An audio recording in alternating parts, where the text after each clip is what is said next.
Okay, livestock and meat evaluation class. Here is the new normal. So because of the coronavirus, as of now, we're not going to be meeting in person for the rest of the semester, and so we're moving everything online. We're going to work on putting everything on videos or voice over PowerPoints like this one. We're going to try to do some questions within those PowerPoints so you can still get some of your class participation points. We're going to do the best and most fair thing we can with that, we think. You're still going to have some homeworks, probably more homeworks now, because we want to make sure that you're understanding the material. And then when Brian takes over in the next couple of weeks to start the livestock evaluation, he's going to have a couple of PowerPoints and lecture type materials, and then he's going to move into livestock evaluation. And so the livestock evaluation would have been out at the arena on pretty days, looking at some actual live animals, and that would have been so awesome. But now we're going to do it on videos. Some of those videos we're going to make ourselves. A lot of them are going to be YouTube videos that are already out there existing. We're going to put those on Blackboard. Some of them will contain questions and placings within them. You'll have to watch those and get those points so that you get your livestock evaluation points, and that's a big portion of your grade. The exams, this is still a little bit of a work in progress, but the exams are going to be a combination of some timed or lockdown browser questions and some open note questions. And that may depend on whether it's me or Brian or a combination of the two. And because we don't have the opportunity to do those final exemption events anymore, we're just going to go ahead and make the final optional, or you're going to be exempt from it for everybody. And so what that means is that if you like your grade at the end of the semester before finals start, you can take that grade and run with it. Or if you have a poor test score that you want to replace, you can take the final, which will probably be, like I said, a combination of those timed or lockdown questions on Blackboard and maybe a little bit of open note as well. Typically the final is a large percentage of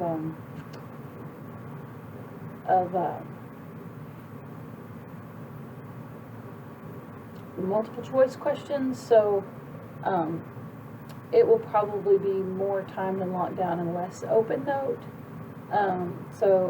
Anyway, you can take that final and replace your lowest test score. So as always, shoot me an email if you have any questions. I try to get to those as quickly as I can. I don't have much else to do but check my email. We're going to try to be as open as we can about due dates and when everything's due. So just try to be in an open conversation with us. And as far as coming and meeting with us, that's still fine. If you feel like you don't understand something or you want to come in and meet with us, I'll still be on campus all the week before spring break. I probably won't be around much during spring break, but then we'll still be on campus in the weeks after spring break as of right now. And if you want to come in and visit and talk about something you don't completely understand, just shoot us an email. We can make that happen. So we can't meet in big groups, but we could sure make that happen if it needs to. So please feel free to reach out to us if you have any questions or concerns. So with that being said, we're going to move on to the next slides and start in on beef pricing.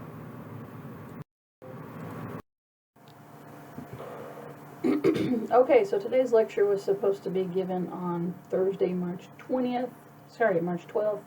We're going to talk about evaluating carcass prices, and we'll talk a little bit about discovering how those prices come to be. But probably just a little bit about that. So first it's going to be beef cattle pricing. So there's lots of things that affect the price of beef cattle or beef in the market, and obviously the big two of those would be supply and demand. And supply is going to be driven by input, which would include our fed steers, fed heifers, our commercial cows, the non-fed steer and heifers, which would be like grass-fed cattle, bull slaughter, and then of course import, and then output, how much beef is leaving the U.S. Would be exports, and then demand has a big impact on cattle prices as well, and that's going to be driven a lot by disposable income. When the economy is good and folks have a lot of income at their disposal, they're going to buy beef. Beef is one that they buy for to treat themselves. You go out to eat a steak dinner when you get that new job. The population, how big the population is, as it grows, you're going to have more beef demand. Other proteins that are in competition are going to drive beef demand. When pork prices drop, beef demand is going to drop. When pork prices increase and everybody quits buying pork, they're going to move over and buy beef. And then other non-muscle proteins are going to have a less of an effect on beef demand, but still some effect on demand.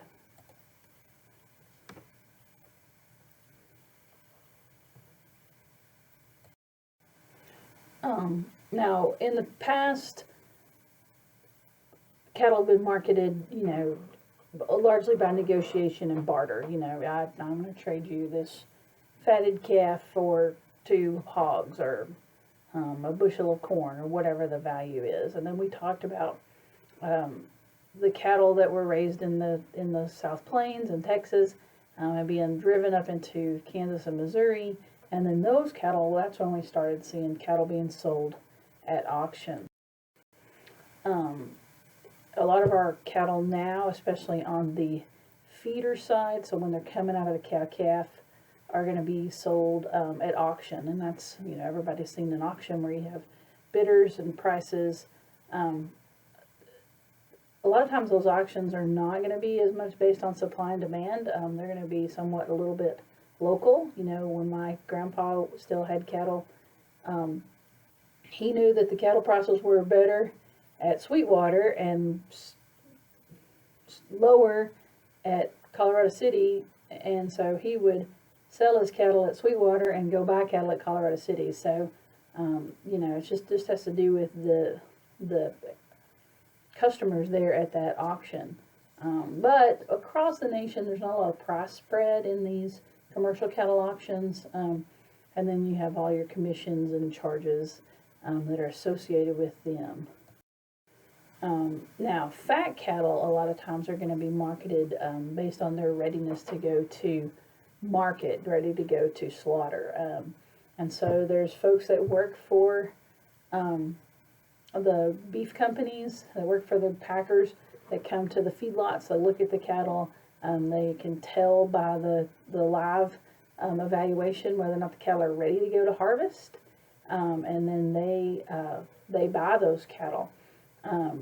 And then the farm, or they may offer them a live price. We talked about this a little bit already. And then the feedlot may take that live price, or they may sell the cattle on the grid. And a lot of cattle are sold on the grid now. And those grid values are going to be based on grade, which would be quality grade. And then sometimes they'll talk about yield in this situation, and they're not really talking about yield grade, they're talking about dressing percentage. And so they're going to give value based on the carcass merit of that carcass, of those cattle.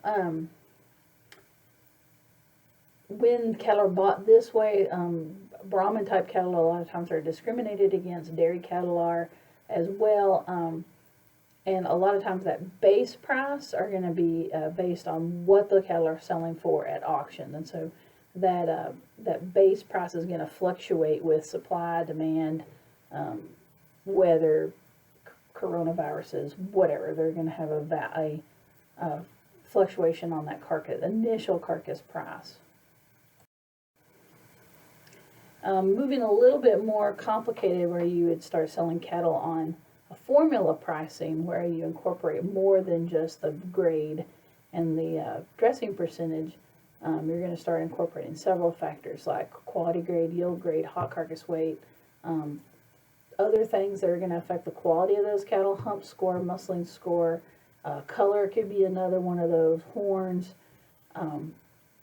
These formula prices are going to be really different from plant to plant, and they could even be different from company to company, and they can even be different from plant to plant. So, you know, what a plant in Texas is willing to pay for prime may be higher than what a plant in Wisconsin is willing to pay for prime, because prime cattle are more common in the cooler climates.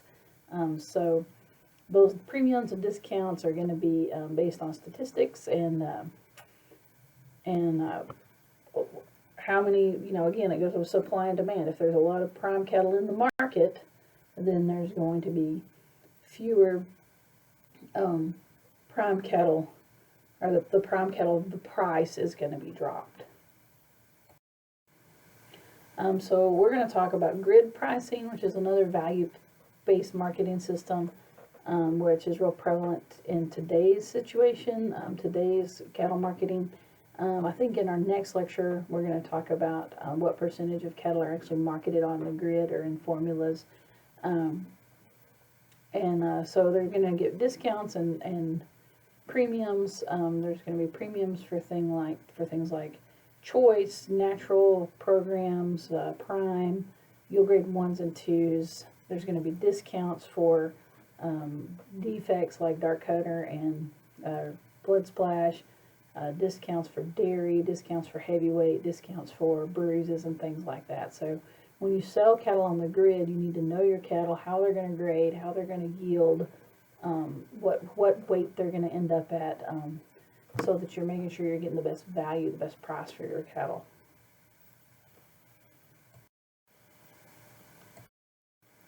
Okay, so when we're pricing cattle on a grid, the first thing you have to do is get a base carcass price, and the best place to find that,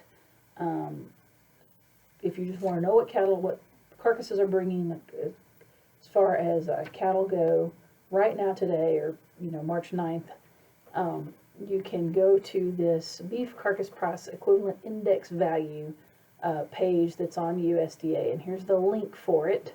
And if you click on it, which it's on the next slide, we'll go to it. It's going to reflect the equivalent of about 139,000 head of cattle.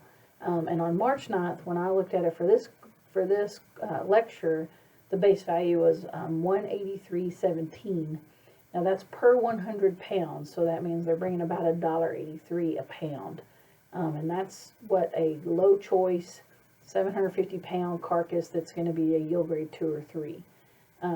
Now if you want to go to, if you want to figure out where that price came from, you can click just directly on this link, or copy and paste that, or you can click on the ams.usda.gov and then go to market news, and then go to livestock, meat, daily beef, and then the beef carcass price equivalent index link. So these would all be different links in those pages. Or you could just copy and paste that one in there.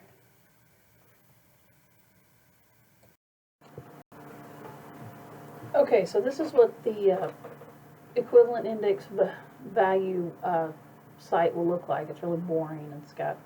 It's this real simple text, but it tells you a lot of information about the cattle prices for today. So at the top, it's just a one sheet. You can print it off. It prints off on one sheet. It's really easy. But and I broke it down into several slides because it doesn't all fit on my slide.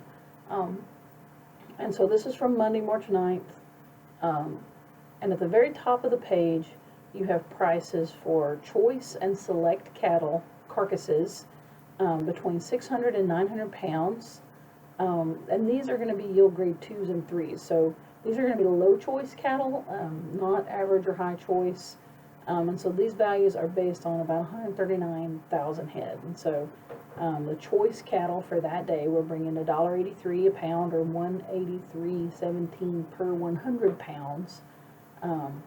And then the select cattle were bringing $1.77 or 177.26 per 100 pounds. So those are low choice and select cattle, yield grade 2s and 3s. Now, something we talk about a lot in the industry is the choice select spread. And that's going to be the difference, the price difference between the choice grade price and the select grade price. And so that's that price spread between choice and select. Are going to tell you a lot of things about the value of cattle. When a lot of times when the value of beef is higher, the choice select spread is going to be higher. And so it's going to be affected by the beef supply, feed prices, beef prices, demand, and it's obviously affected by season. So here's the spread right now is down here about $5. So you just to calculate that, you just take the price of choice minus the price of select, 183.17 minus 177.26, and that's, like I said, about just a little under $5. So that's where it was that day. It kind of had bounced around a little bit.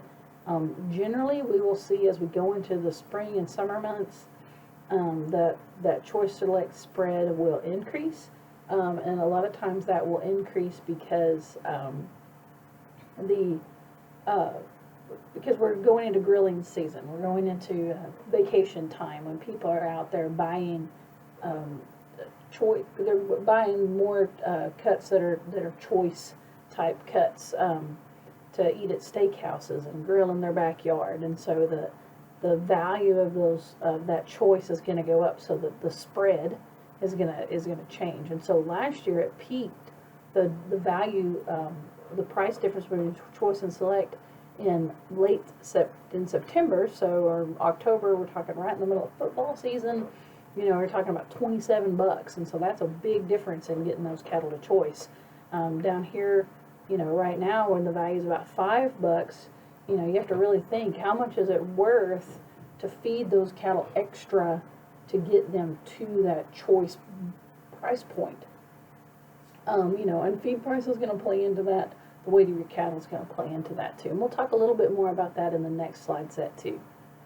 You can get these values off of that website. So usually we do this lecture in early March or late February, and there's usually not a whole lot of choice select spread at this time of year, but you can kind of see how those prices of choice and select have changed in the last 8 years that I've been teaching this class. And we're talking about a little over $1 here, $5 today. But what I thought was interesting about this slide today, and this I haven't even looked since all of the coronavirus business has changed,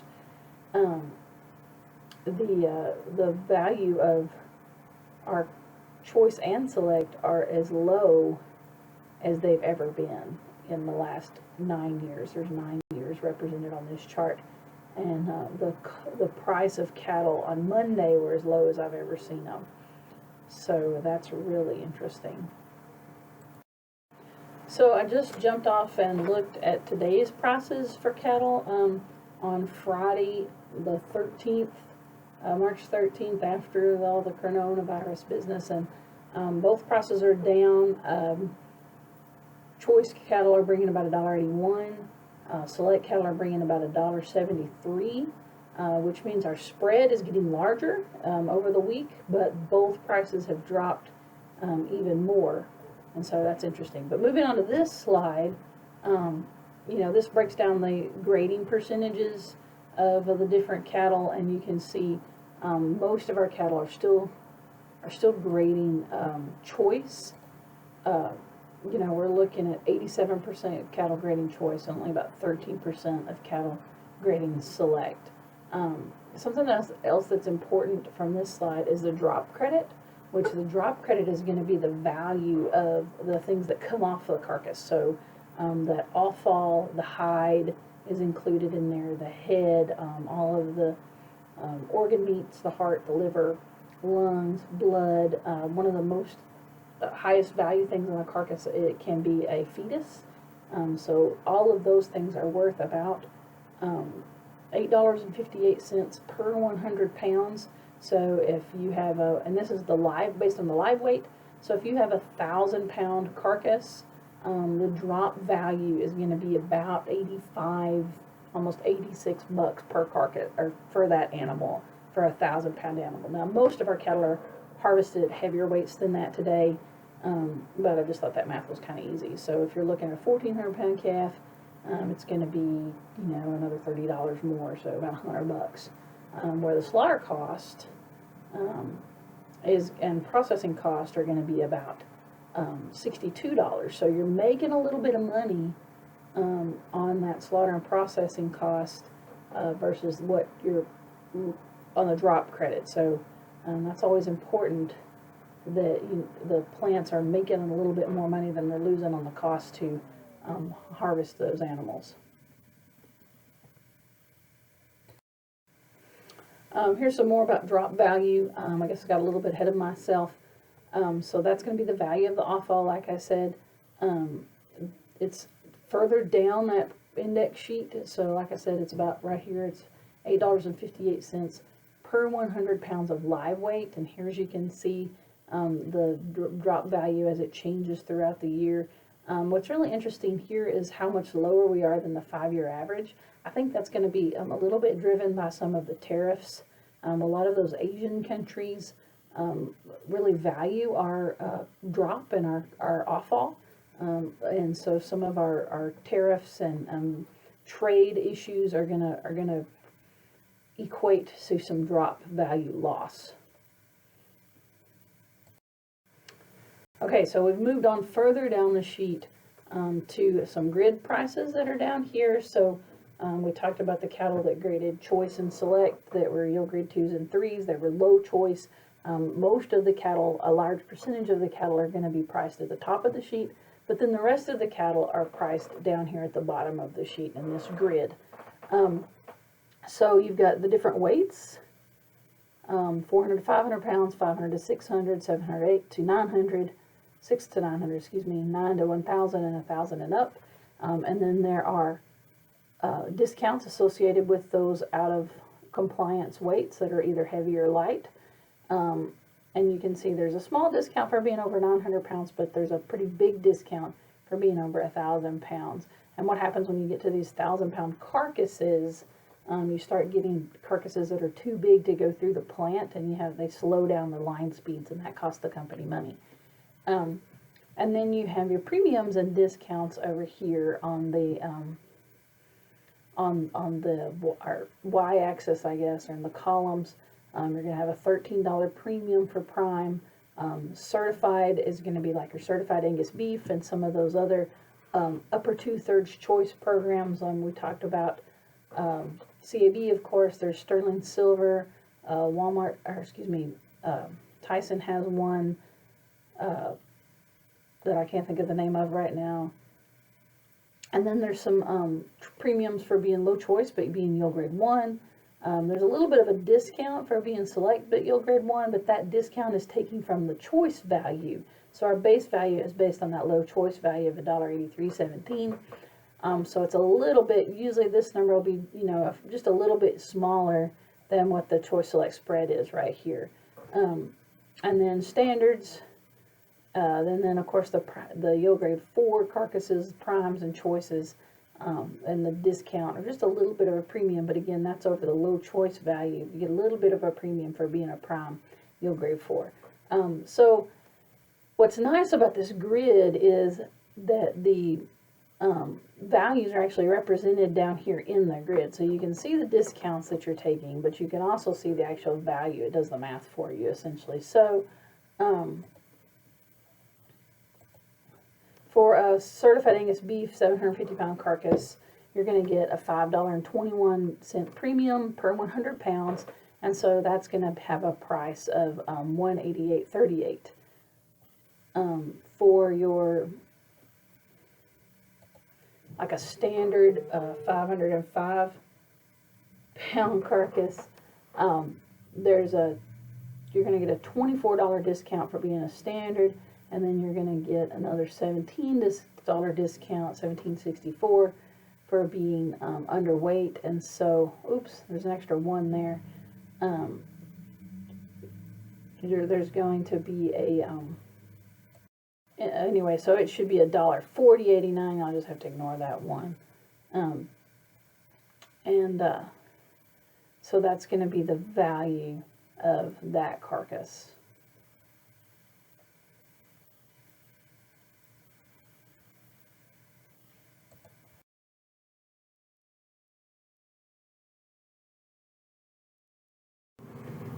Okay, so moving on from the price equivalent index sheet, there's other premiums and discounts that you're going to find that apply to some cattle. And if you go to this report, it's just a link down there, you will find this information. And these premiums and discounts are going to include some that we've already seen, and I'll tell you they're going to be a little bit different because this is a weekly average and that was a daily average. But you're going to see the premiums and discounts for some of the grades and other things. So Prime's going to get a premium, Selects and Standard are going to get a discount, CAB, all natural programs are getting a really big discount. This is another natural program that's, I believe it's like a no hormones. It's a little bit less than natural. It's another type of discount. It's another type of premium. So these programs are going to get a premium. Dairy type is taking a discount of about $4 right now, 4 cents a pound. I have a bullock, a hard bone, which would be a C, D, or E maturity carcass. A dark cutter is a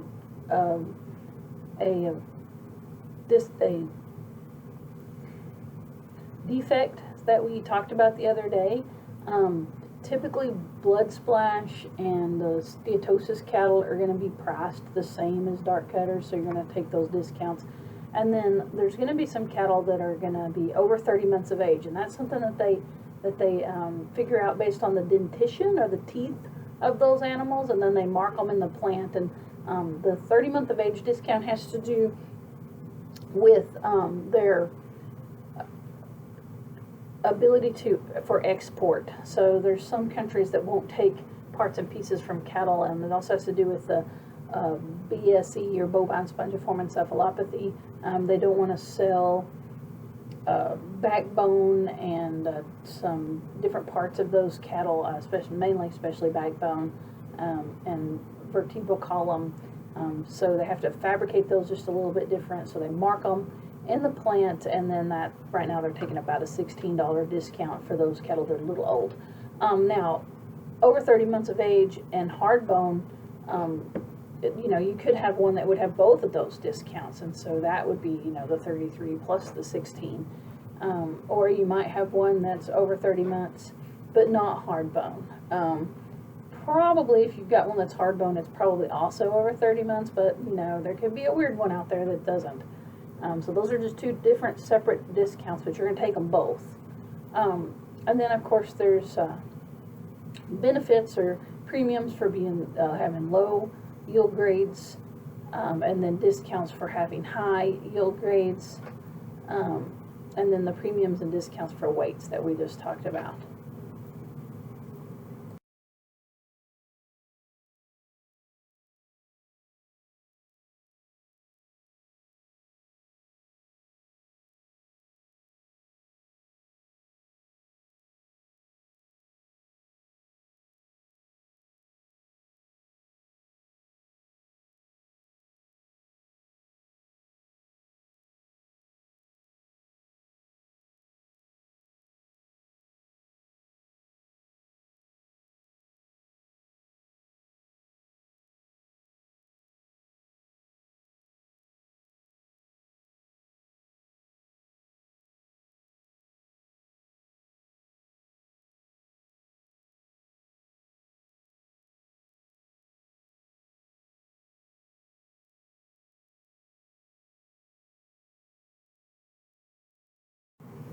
Okay, now we're going to move into talking about determining the price, where these prices come from, where all the value on the carcass comes from. There's a lot of numbers here, and I don't want you to get really bogged down in the numbers. I'm going to give you an idea of the things I want you to remember. So if we have a calf that weighs 1,190 pounds, that makes it, with a 63% dressing, that gives it a 750 pound carcass weight. Let's say it grades choice and it's yield grade 2. So we just said earlier that the drop credit is $8.58 per 100 pounds of live weight, and the fab cost is $62.50 per head. So that's the drop credit there. That came from that beef price equivalent index sheet. And then the kill fab cost is the processing cost plus the slaughter cost added together. So $12 plus $50.50 is $62.50.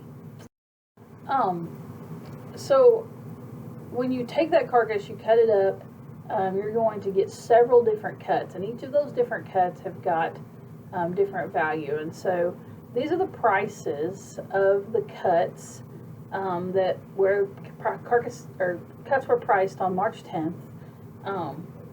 And so you can see I've got both choice and select here. We're going to mostly look at choice, but you can see the ribeye rolls, which is where you get your ribeye steaks, would be cut. Those are $7.35 a pound. The strip loin, which would be where you get New York strip steak, short loin would be T-bone steaks, tri-tip is a high value cut, and then the tenderloin is a high value cut, and of course the flank steak is a high value cut. These are the higher value cuts, and then the lower value cuts are going to be the shoulder, chuck, brisket, round cuts, knuckle cut, and then so that's all the prices of those cuts.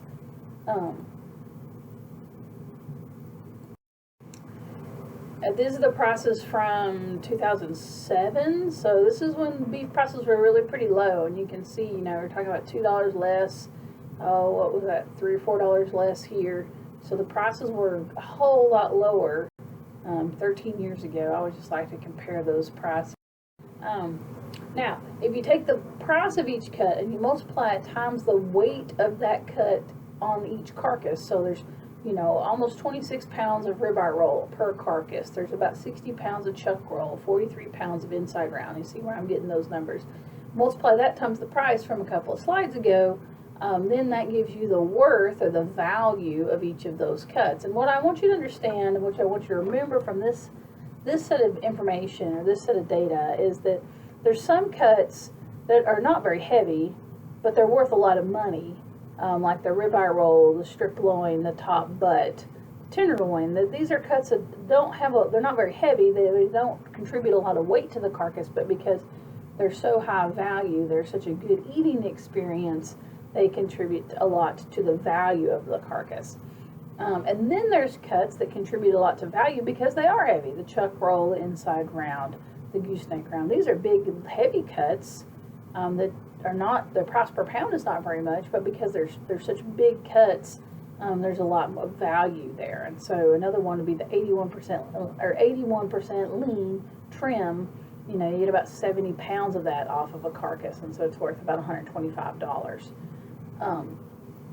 So you add up all of the value of all of these cuts, and you can see, the carcass is only going to produce, one size of ribeye roll, either a big one or a little one. You can't have strip loins and short loins because they use the same cuts. So I chose to go with the strip loins and then the tenderloins separately. So you have to kind of pick and choose how you're going to cut up your carcass.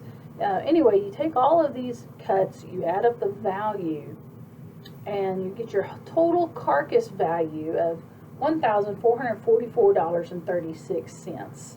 So that's the whole value of the carcass.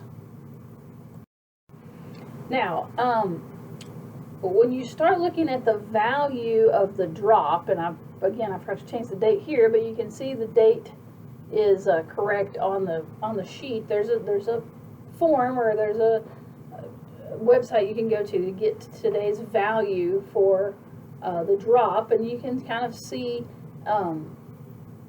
the price and the pounds of each of these different byproducts that you get out of the carcass, or not on the carcass, they're off of the animal, they're the offal. So there's the hide, and there's about 5 pounds. These are pounds per 100 pounds of carcass, so it's about 5 pounds per 100 pounds. So it's about 5% of the weight of the carcass. So if you have a 1,000-pound animal, that's going to be about 50 pounds of hide, which makes sense. So you have about 5 pounds of hide, you've got some tallow, tongues, cheek meat, head meat, oxtail, that's the tail, hearts, lips, livers. There's 2 different types of tripe, lungs, meat and bone meal, blood meal. So these things all have different prices. Some of them don't contribute a lot to the carcass, but what you have to remember is, you know, when you're talking about killing 300 or 400 head of carcasses of animals per hour, so that, you know, the 1/4 of a pound of tongue you get from each carcass is gonna add up. So you add up all those and you get the drop value, which, you know, equates out to that $8.58 per 100 pounds. So here's the pounds, here's the price, here's the value. So that's what. Okay, so to calculate the carcass value, you are going to start with the gross carcass value, which was the price of all the different cuts added up that we got a couple of slides ago. Then you add the drop credit. So we said the drop credit was $8.58 per 100 pound, and the carcass weighed 1,190 pounds, so it weighs 11.9 100 pounds. So you multiply that out, and you get $101 worth of drop value, or drop credit. Now so that gives you a live value of $1,546.46. Then we said that the kill cost, or the fab cost, is about $62.50, so you subtract that out, and that gets you a net live value of about $1,483.96. So that's going to be the value of the carcass after you harvest it. So your carcass price is going to be your net value divided by your carcass weight. We said the carcass weighed 750 pounds, so you take that value divided by your 750 pounds, and that gives you $1.97, or $197.86 per 100 pounds. So that's the price that your carcass is worth once you get it all cut up. So if you bought it for $183, you know, then you're making about $14 per 100 on those carcasses. So you're going to make a little bit of money killing these cattle and fabbing them out. There's a couple of slides here that I could just read these to you, but they're just some terminology that we see in the industry. I'm not going to ask these guys of you by any means. So just forward contract negotiating form. Okay, so lastly, I want you to watch Blackboard. We're going to stick some homeworks on Blackboard for you guys to do before we put the exam up. And so watch Blackboard for homework. It'll probably be a homework that includes this carcass pricing stuff that we just did, and some break-even pricing, which is going to be the next set of slides. So that's all for today. Good luck to you. Adios.